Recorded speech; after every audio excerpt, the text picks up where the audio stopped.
datang adalah orang-orang yang dekat dengan beliau, ditambah beberapa aktivis pada waktu itu yang tergabung kesatuan mahasiswa. Beliau biasa memberikan sambutan. Beliau sambutannya mesti serius, tidak pernah serius. Kemudian ada pertanyaan dari salah seorang mahasiswa aktivis mengatakan begini, Bung Hatta, Pak, mengapa pasal 7 Undang-Undang Dasar 45 yang asli itu hanya mengatakan masa jabatan 5 tahun dan dapat dipilih kembali, tidak ada pembatasan dapat dipilih kembali. Ini dalam konteks Orde Baru, di mana presidennya kalau tidak salah sampai 7 kali yang sama itu. Yang terakhir terpaksa mengundurkan diri karena didemo oleh Profesor Aidil CS. Nah, Bung Hatta jawab sederhana. Jabatan presiden itu berat. Kita tidak pernah berpikir bahwa ada orang yang terus-menerus mau jadi presiden. Nyatanya mau, gitu ya. Dan ini mengingatkan ahli-ahli ilmu politik itu apa yang dikatakan Montesquieu, ya. Montesquieu mengatakan bahwa kekuasaan itu mengandung greedy, ada unsur greedy-nya, unsur tamak gitu kalau bahasa Arabnya itu, atau bahasa ininya kesenangan gitu ya. Dan bagian lain Montesquieu dalam buku itu The Spirit of Law itu mengatakan bahwa pengalaman secara menunjukkan pengalaman tetap constant experience menunjukkan kepada kita siapa saja yang berkuasa itu dia cenderung menjalankan kekuasaan itu after use the authority, dan dia ingin menjalankan kekuasaan itu kemana-mana aja, senang-senangnya aja. Jadi kekuasaan itu mempunyai unsur abuse of power yang kemudian sangat populer pada kita, power tends to corrupt, power corrupts absolutely itu ya, sangat populer dalam surat beliau itu. Nah, jadi itu ininya gitu ya. Jadi unsur membatasi kekuasaan itu. Pada ketika awal reformasi itu 99 itu didahulukan. Karena kita tidak ingin mengulangi lagi pengalaman masa lalu itu. Ya, jadi dianggap merupakan hal yang sangat prinsipil gitu sebetulnya. Prinsipilnya bukan hanya karena kecenderungan penyalahgunaan kekuasaan. Prinsipilnya karena kita ingin betul-betul melaksanakan prinsip-prinsip demokrasi itu, prinsip negara hukum, yang atau prinsip konstitusionalisme itu, yang esensinya ada pembatasan kekuasaan itu. Dan masa jabatan itu merupakan salah satu cara, satu metode untuk membatasi kekuasaan itu. Nah itu kemudian yang ketiga tentu kita sebagai orang, sebagai negara yang di tengah-tengah bangsa-bangsa juga melihatlah praktek di negara lain gitu ya. Bagaimana sih jabatan presiden itu? Sebelum amandemen ke-22 Amerika tahun 1951 itu, masa jabatan presiden itu juga periode jabatan itu tidak ditentukan, hanya dikatakan dipilih 4 tahun. Tetapi sejak presiden pertama George Washington itu tidak ada presiden yang lebih dari 2 kali sampai masa jabatan Franklin Roosevelt yang sampai 4 kali. Tapi yang keempat, kalau nggak salah itu cuma 3 bulan beliau meninggal karena serangan jantung gantikan Presiden Truman.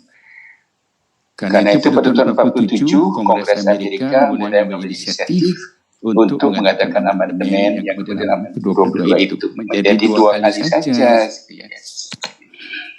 Bahkan ada negara-negara yang lebih ekstrim. 1 kali saja. Pada saat ini, 1 kali itu Philippines misalnya, itu hanya 1 kali 6 tahun.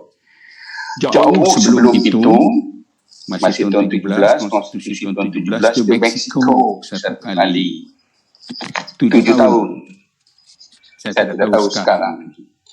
Nah, setelah ada lebih ekstrim lagi, cuma setahun masa jabatan itu. Karena memang kekuasaan yang besar ini, dan tidak boleh pilih lagi.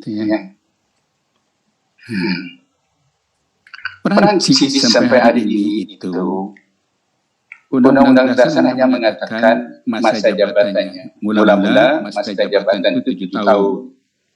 Pada tahun 2000 yang lalu amandemen jadi 5 tahun, tapi tidak pernah disebutkan berapa kali. Tetapi sampai hari ini Presiden Prancis, terutama pada Republik kelima ini, tidak ada yang lebih dari 2 kali masa jabatan, 3 orang. Yang lain 1 kali cukup. Jadi ini merupakan tradisi konstitusional yang ada di mana-mana. Jadi kalau kita mau berpanjang-panjang, itu agak juga selain jelas bertentangan dengan Undang-Undang Dasar, dari tradisi berdemokrasi, tradisi negara hukum, tradisi konstitusionalisme itu mestinya tidak. Lagi karena politik bukan urusan ahli hukum tata negara, ya. Nah. Jadi ini hal yang perlu mendapat perhatian. Tentu saja kita mengatakan ya itu kan kita tinggal ubah saja Undang-Undang Dasar. Jadi konstitusional. Undang-Undang Dasar membuka kesempatan untuk mengubah Undang-Undang Dasar itu kita ubah. Ya. Nah, ada beberapa pelajaran Undang-Undang Dasar mengenai perubahan Undang-Undang Dasar itu. Ada ahli yang mengatakan bahwa konstitusi itu mengandung 3 hal. Pertama, konstitusi itu merupakan charter of government, charter of states, piagam negara yang mengatur tentang organisasi dan jabatan-jabatan dalam negara, termasuk pembatasan masa jabatan itu. Itu kalau Profesor Satya nanti ingat itu mengenai pelajaran Lohmann mengenai hal itu. Kemudian yang kedua katanya konstitusi itu merupakan the guardian, merupakan pelindung, merupakan penjaga.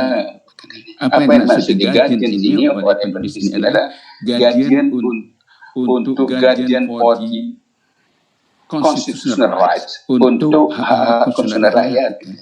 Undang-Undang Dasar itu mengatur itu. Itulah yang kita kenal ada hak asasi. Yang ketiga, katanya karakter Undang-Undang Dasar merupakan covenant of the people, merupakan satu kesepakatan bangsa. Karena itu tidak semestinya itu digonjang-ganjing mudah-mudah diubah, gitu ya. Mudah mestinya tidak.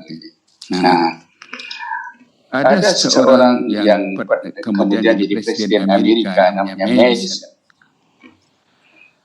Dia itu dikenal juga sebagai the father of the Constitution of the United States. Dia katakan Undang-Undang Dasar itu tidak baguslah kalau sering-sering diubah.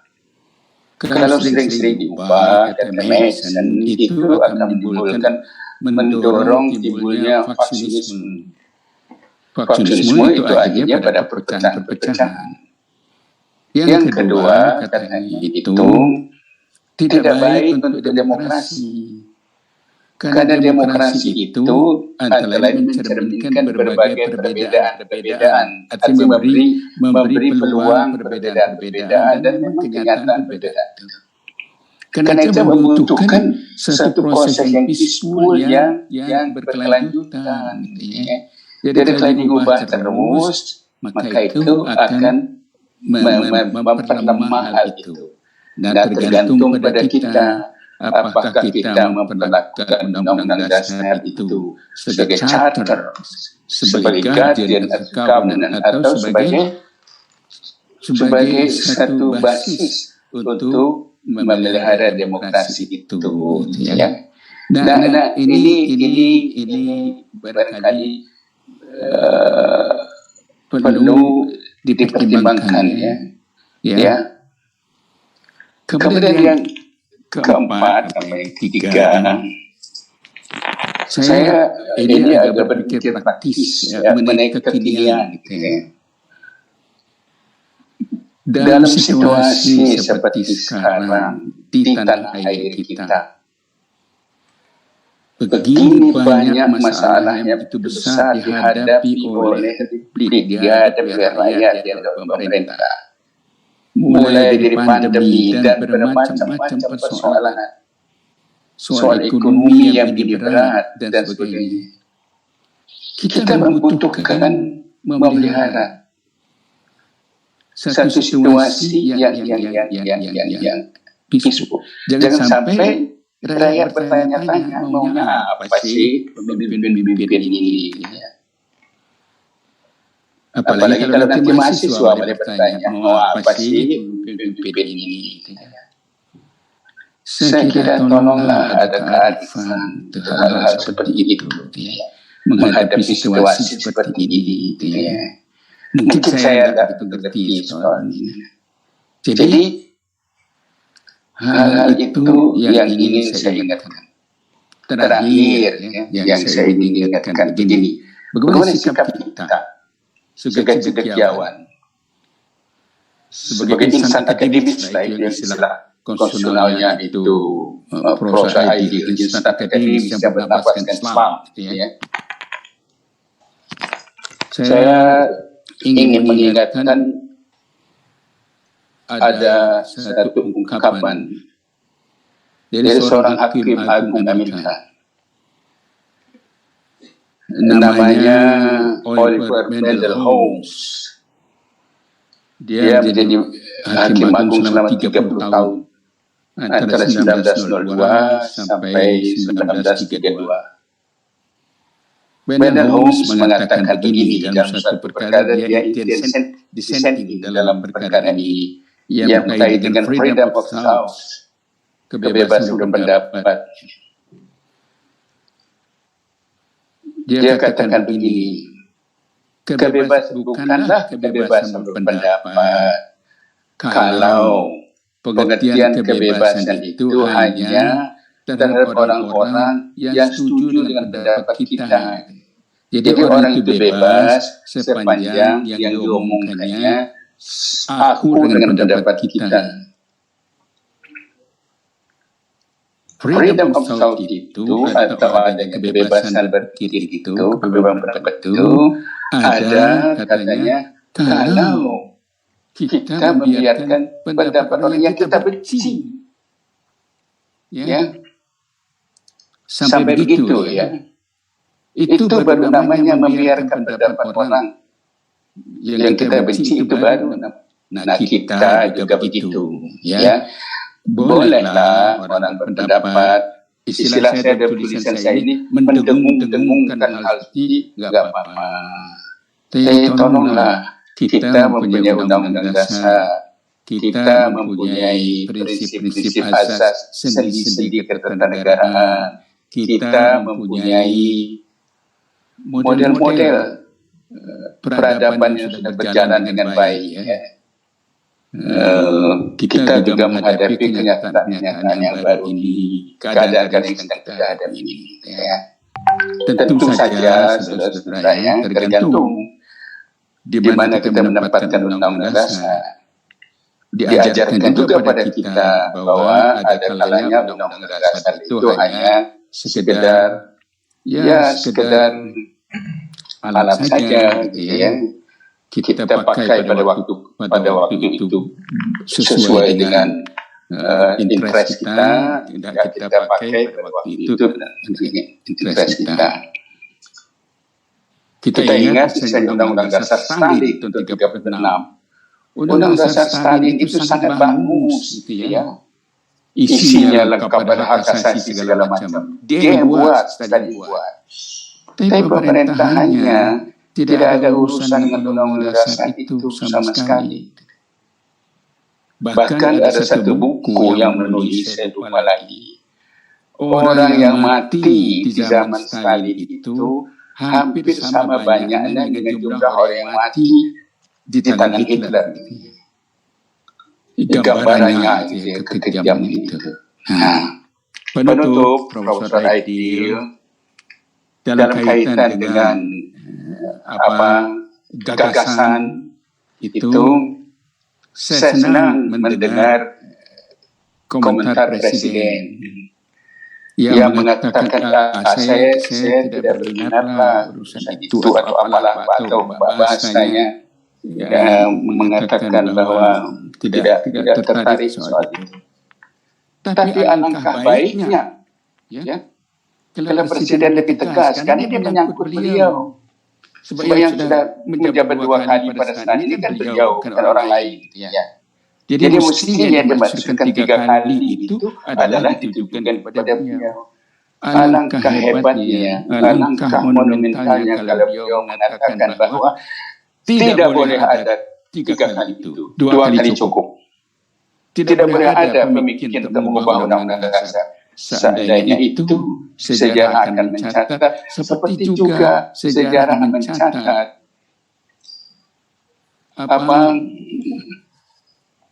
pesan terakhir dari George Washington, ya, yang sangat terkenal itu,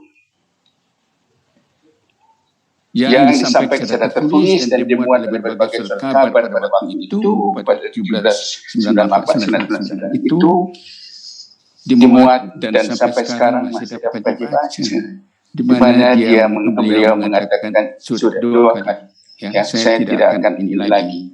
Dalam salah satu buku autobiografi kecil tulis beliau ketika katakan yang tentang Johnson, ini konsekuensi republik. Republik itu berbeda dengan kerajaan. Karena kerajaan dia terus menerus.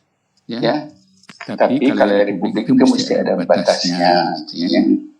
Kita harus akhirnya kembali kepada Montesquieu. Saya agak senang malam ini Montesquieu.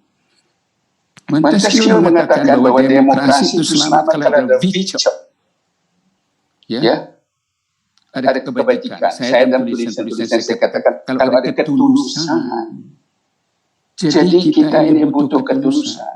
Ketulusan melaksanakan Undang-Undang 45 itu bukan hanya bunyi Undang-Undang Dasar 45 itu, tapi seperti pesan dari Founding Fathers kita sebagai stasi di dalamnya mengandung berbagai stasi.